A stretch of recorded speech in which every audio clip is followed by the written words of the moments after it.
में था इस वक्त मौजूद है। सीधी तस्वीरें कन्नौज से सामने आ रही हैं। नामांकन करके आया हूँ।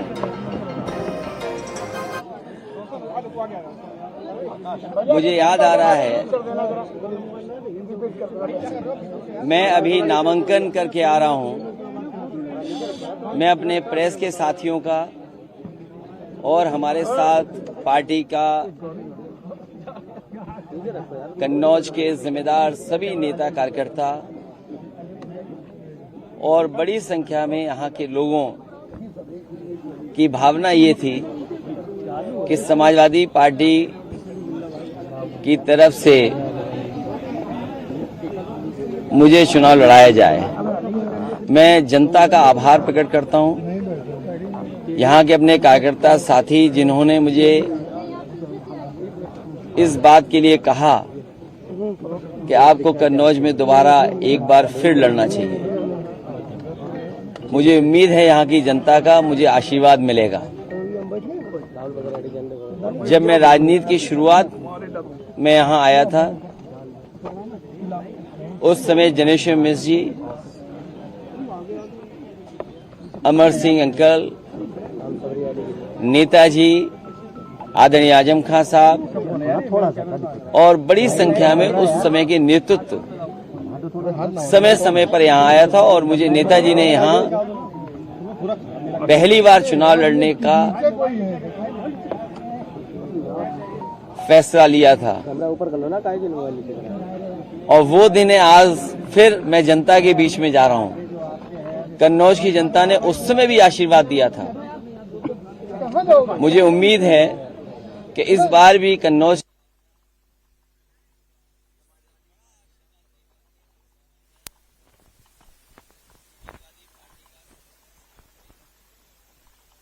खत्म करेगा। ये कन्नौज का चुनाव लगातार नकारात्मक राजनीति को खत्म करेगा और जो कन्नौज की पहचान रही है, खुशबू, सुगंध, खुशबू की, मोहब्बत की, प्यार का एक बार फिर दौर कन्नौज में आएगा। जो महक कन्नौज की है, जो खुशबू कन्नौज की है, उसको और आगे बढ़ाने का काम, फैलाने का काम हम लोग करेंगे। कन्नौज के विकास के लिए, कन्नौज के लोगों के सम्मान के लिए और कन्नौज की पहचान के लिए, क्योंकि कन्नौज का इतिहास बहुत शानदार रहा है। कन्नौज का कारोबार उसने अपना न केवल भारत में बल्कि दुनिया में स्थान बनाया। यहाँ के लोगों की मदद, यहाँ के कारोबार, यहाँ के लोगों की खुशहाली के लिए, और जो विकास रुक गया है, जो विकास थम गया है, जिस विकास को जानबूझ करके बीजेपी के लोगों ने इसलिए रोका क्योंकि समाजवादियों ने वो काम शुरू किए थे। बीजेपी के लोगों ने नकारात्मक राजनीति की। उनकी भाषा, उनका व्यवहार, उनका काम करने का तरीका, बीजेपी के लोगों ने न जाने कई बार, कितनी बार लोगों को अपमानित किया है। यहाँ की जनता एक बार फिर प्यार, मोहब्बत, मिलीजुली संस्कृति, आपस में भाईचारा, उसका दौर शुरू करेगा। कन्नौज की जनता के लिए क्या संदेश रहेगा? मैं कन्नौज की जनता के लिए पहले भी सेवा करने आया था और कन्नौज की जनता ने विकास होते हुए देखा है। जो पुरानी पीढ़ी के लोग होंगे जिन्होंने लोहिया जी को चुना था, वो जानते हैं कि समाजवादी सिद्धांतों को डॉक्टर राम मनोहर लोहिया ने और समाजवादियों ने डॉक्टर बाबा साहब भीमराव अम्बेडकर जी के सिद्धांतों को आगे बढ़ाया और उसका परिणाम यह हुआ कि समाजवादी आंदोलन न केवल उत्तर प्रदेश में बल्कि देश में फैला। यहाँ की जनता ने नेताजी को भी चुना। यहाँ की जनता ने छोटे सिंह यादव, प्रदीप यादव और बहुत सारे सांसदों को चुना जो कई ऐसे समाजवादी विचारधारा से थे। हम समाजवादियों का, खासकर मेरा, क्योंकि जहाँ से शुरुआत हुई हो वहाँ फिर एक बार आने का जो सौभाग्य मिला है, मैं इस कन्नौज के विकास के लिए काम करूंगा। इसकी पहचान और बड़ी बन जाए उसके लिए काम करूंगा। यहाँ जो तमाम काम हुए हैं, चाहे वो एक्सप्रेस वे से जुड़ना, यहाँ का व्यापारी जब चलता होगा सड़क पर, कारोबारी जब सड़क पर चलता होगा तो महसूस करता होगा कि दुनिया की बेहतरीन सड़क समाजवादियों ने दी है। यहाँ पर जो बिजली का विकास है, चाहे सब स्टेशन बनने हो या तार या डिस्ट्रीब्यूशन में या जो जनरेशन में काम हुआ, वह समाजवादियों की देन है। काली नदी पर पुल, गंगा पर पुल या अन्य पांडु नदी पे पुल, साई नदी पर पुल या और नदियों पे जो पुल बने हैं, केवल कन्नौज जिले में नहीं, इटावा जिले में या औरैया जिले का हिस्सा हुआ और चाहे आपका कानपुर रसूलाबाद का हिस्सा, इसी कन्नौज में मुझे याद है हवाई पट्टी बनी थी रसूलाबाद क्षेत्र में। एक बार केवल हवाई जहाज उतरा। सोचो बीजेपी के नकारात्मक राजनीति का दौर कि जो हवाई पट्टी रनवे बना रसूलाबाद में, उसने केवल एक बार हवाई जहाज उतरा हो और हवाई जहाज दोबारा नहीं उतर पाया। इसी कन्नौज के बगल में गंगा के उस पार जो रनवे बनाया गया था डिफेंस के लिए, वो इसलिए बनाया था कि इमरजेंसी में अगर कभी जरूरत पड़ेगी तो यहाँ पर फौज को, एयरफोर्स को मौका मिलेगा अपने फाइटर प्लेन उतारने के लिए। और अभी कुछ दिन पहले आपने वो नजारा देखा होगा जिसमें हरक्यूलिस, सुकोई और तमाम एयरफोर्स के हवाई जहाज उस पर उतरे थे और उन्होंने अपनी एक्सरसाइज करके दिखाया था। ये गंगा पे पुल 8 लेन है और मुझे खुशी है इस बात की कि जिस समय ये पुल बन रहा था, बहुत सारी और संस्थाओं के अधिकारी आकर के देखते थे कि आखिरकार बारिश में कैसे बन रहा है। अक्सर बारिश में काम रुक जाता था। 8 लेन गंगा का पुल, आप जहां से माँ गंगा शुरू हुई हैं और जहां तक माँ गंगा है आखिरी जगह तक, अगर कहीं 8 लेन का पुल बना हो, सबसे पहले समाजवादियों ने 8 लेन पुल बना करके इसी कन्नौज को जोड़ने का काम किया था। भाजपा सांसद मंडी, जो मंडी बनी थी आधी अधूरी वैसी है।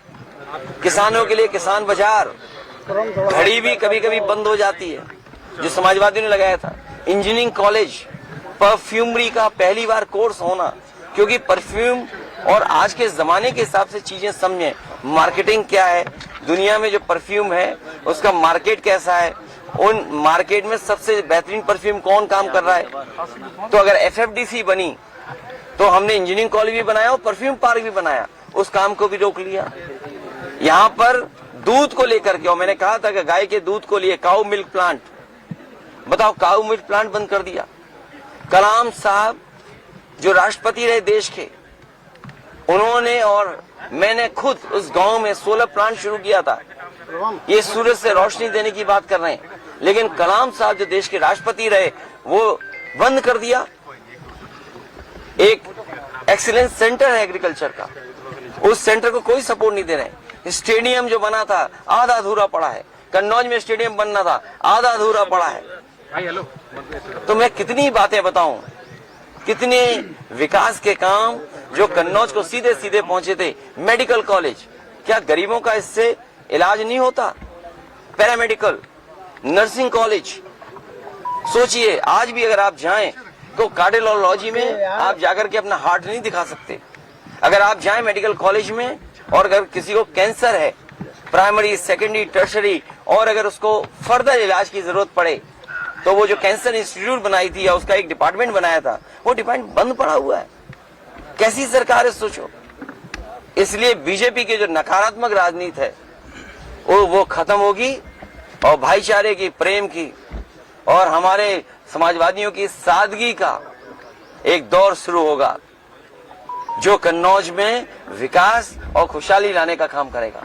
यहाँ के किसान कैसे खुशहाल हों, आलू को कैसे कीमत मिले, आलू से क्या बाई प्रोडक्ट बन सकता है, मंडी में सुविधाएं किसानों को कैसे मिले, उन तमाम कामों को आगे बढ़ाया जाएगा जो बीजेपी के लोगों ने रोका है। भारतीय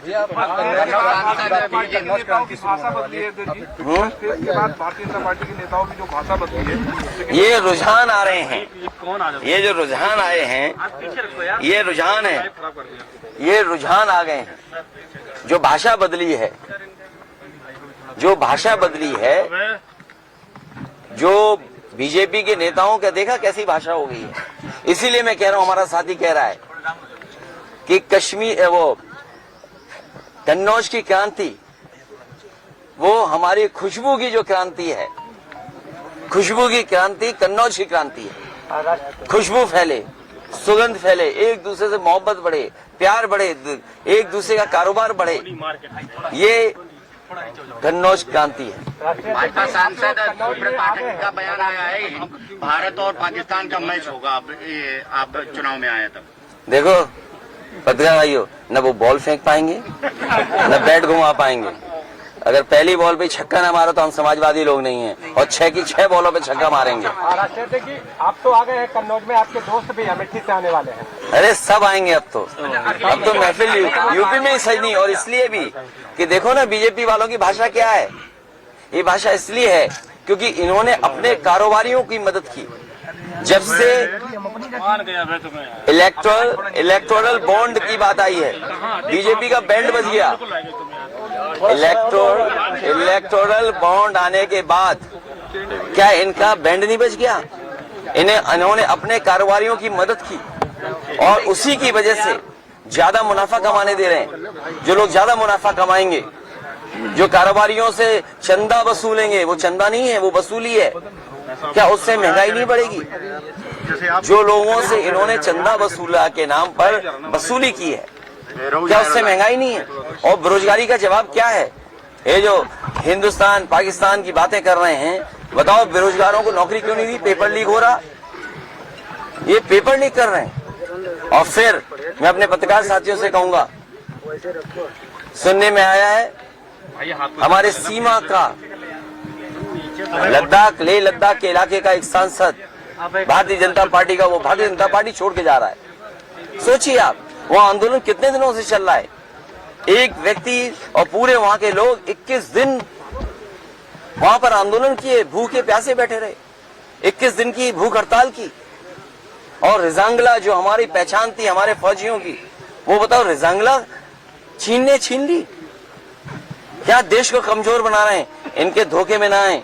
ये टैक्स के नाम पर लोगों से पैसा वसूल रहे हैं, और वही लोग जो जीएसटी देने वाले थे उनको जीएसटी चोरी करना सिखाया, और उन्हीं से बीजेपी के लोगों ने चंदा लिया और वसूला। बहुत पहले अगर आते तो हालात थोड़ा और पहले अगर आप क्या चीज? अगर और पहले ये क्लियर हो जाता कि अखिलेश भैया कन्नौज से तो हालात दूसरे होते। अरे तुमने अंग्रेजी में कहावत नहीं सुनी? Strike the iron when it is hot. हथौड़ा तभी मारना चाहिए जब लोहा गर्म हो। ठीक टाइम में मारा कि नहीं मारा हथौड़ा, बताइए समाजवादियों ने? ठीक मारा, धन्यवाद। प्रेस के लोग तुम भी मदद कर रहे हो, मैं जानता हूँ। भैया आप अगर सांसद बनेंगे तो कन्नौज को प्रेस क्लब देंगे? प्रेस क्लब नहीं, जिस तरीके से सड़क दुनिया के बराबर दी है, आपके सड़क के किनारे आपने वे साइड एमिनिटी देखी होगी, पूरा देश घुमाओ, कहीं इससे अच्छा हो तो बता दो आप। नहीं भैया, कन्नौज इसलिए प्रेस के लोगों को भी प्रेस क्लब पूरे उत्तर प्रदेश और देश से बेहतर देंगे। सरकार बनाओ समाजवादियों की। भैया कुछ और क्या काम होने वाले हैं जो कन्नौज की जनता के लिए? एक ही काम होना, पहले इन्हें क्लीन बोल्ड कर दें, और ऐसा क्लीन बोल्ड करें इन्हें तो दोबारा स्टेडियम में घुसने की बात न करें। हम जिन्होंने स्टेडियम न बनाए हों, क्या आपको पता था यहाँ पे एक हवाई पट्टी बनी है? सोचिए, आज तक हवाई जहाज नहीं उतरा उसमें, यहाँ का विकास रोक दिया। समाजवादी पार्टी के सभी नेता यहाँ प्रचार करने आएंगे। पहले और इस चुनाव में कितना अंतर मानते हैं? पहले आप पहला चुनाव लड़ने आए, इसके बाद अब आए चुनाव लड़ने। ठीक बात ये, हमारा पत्रकार साथी सही सवाल पूछ रहा है कि पहले चुनाव में और इस चुनाव में क्या देख रहा हूँ। वो चुनाव नेताजी हम लोगों को लेकर के आए थे, और इस क्षेत्र के लिए मैं नया था।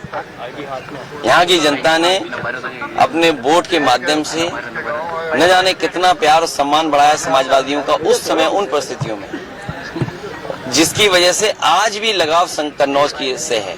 हम लोग सत्ता में रहे हों न रहे हों, आपने देखा होगा कन्नौज से दूर हम लोग कभी नहीं गए।